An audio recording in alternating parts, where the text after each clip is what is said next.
little rain, so I had to pack everything in.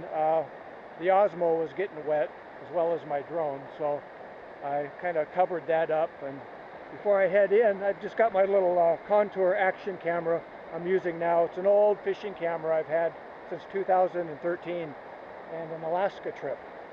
So I don't really care what happens to it. It's taken a real beating over the years. So little rain, but there's some little break in the clouds. Hopefully, I wanted to get up and over the canopy and shoot down on the river before I head in. So anyway, nice to be in the forest, in the mountains, and on the river.